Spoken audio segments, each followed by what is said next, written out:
Bismillahirrahmanirrahim. Assalamualaikum warahmatullahi wabarakatuh.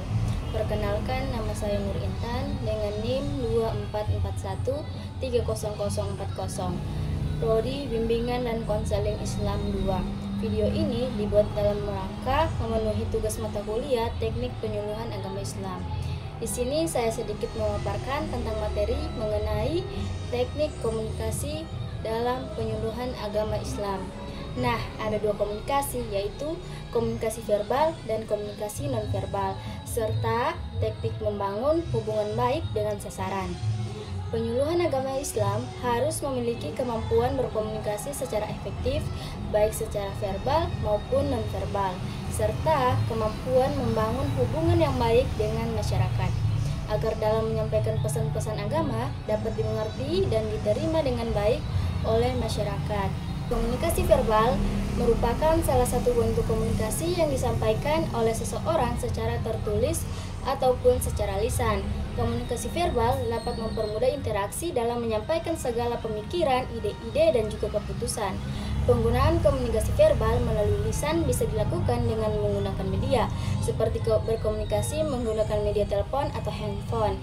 Sedangkan komunikasi melalui tulisan bisa dilakukan secara tidak langsung antar seseorang dengan menggunakan penyampaian melalui media surat, gambar, lukisan, grafik, tabel, dan lain sebagainya. Komunikasi verbal sendiri memiliki karakteristik yang membedakan antara komunikasi verbal dan nonverbal, diantaranya ringkas dan jelas, mudah dipahami perbedaan katanya, arti katanya bermakna konotatif dan denotatif. Intonasi suara dapat mempengaruhi isi pesan, kecepatan berbicara yang dibarengi dengan tempo dan jeda yang baik, beserta unsur humor. Jenis-jenis komunikasi verbal diantaranya berbicara dan menulis. Berbicara merupakan bentuk komunikasi verbal menggunakan vokal atau suara, sedangkan menulis merupakan komunikasi verbal tanpa vokal, dan mendengarkan dan membaca. Mendengar adalah pengambilan makna dari segala sesuatu yang didengarkan dengan melibatkan unsur mendengar, memperlihatkan, dan juga mengingat.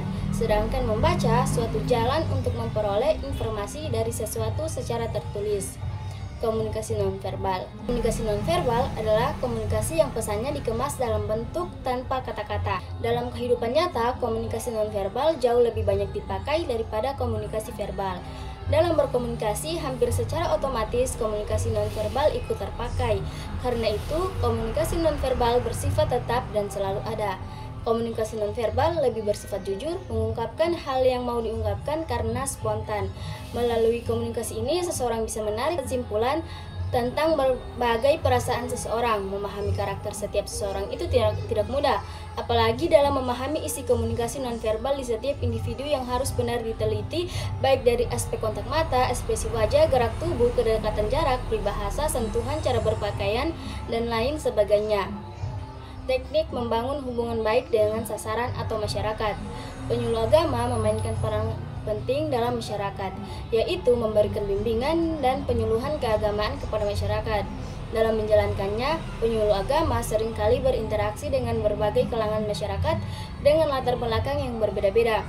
Oleh karena itu, penyuluh agama membutuhkan soft skill yang mumpuni untuk dapat menjalankan hubungan yang baik dengan sasaran secara efektif dan efisien. Penyuluh agama harus mampu menyampaikan pesan-pesan keagamaan dengan cara yang jelas, mudah dipahami, dan menarik bagi masyarakat.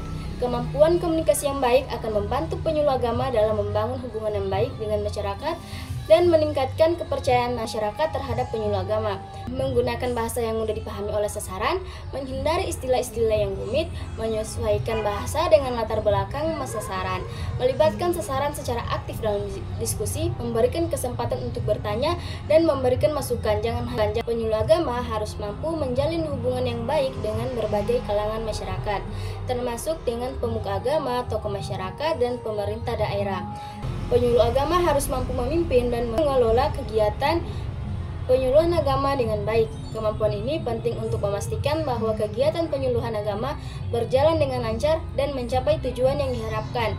Penyuluh agama harus mampu menunjukkan sikap dan perilaku yang profesional dan bertanggung jawab dalam menjalankan tugasnya. Penyuluh agama harus mampu menganalisis permasalahan yang ada di masyarakat dan memberi solusi yang tepat. Kemampuan ini penting untuk memastikan bahwa penyuluhan agama dapat menjawab kebutuhan masyarakat. Penyuluh agama harus mampu menggunakan berbagai media dan metode penyuluhan agama untuk menjangkau masyarakat yang lebih luas. Penyuluh agama harus mampu memotivasi dan menginspirasi masyarakat untuk meningkatkan keimanan dan ketakwaan kepada Tuhan Yang Maha Esa. Kemampuan ini penting untuk meningkatkan kualitas hidup masyarakat. Penyuluh agama harus mampu menggunakan teknologi dan media sosial untuk menyebarkan pesan-pesan keagamaan kepada masyarakat yang lebih luas. Kemampuan ini penting untuk meningkatkan efektivitas penyuluhan agama di era digital. Dengan demikian, penyuluhan agama dapat membangun hubungan yang baik dengan sasaran atau masyarakat. Sekian dari saya. Wassalamualaikum warahmatullahi wabarakatuh.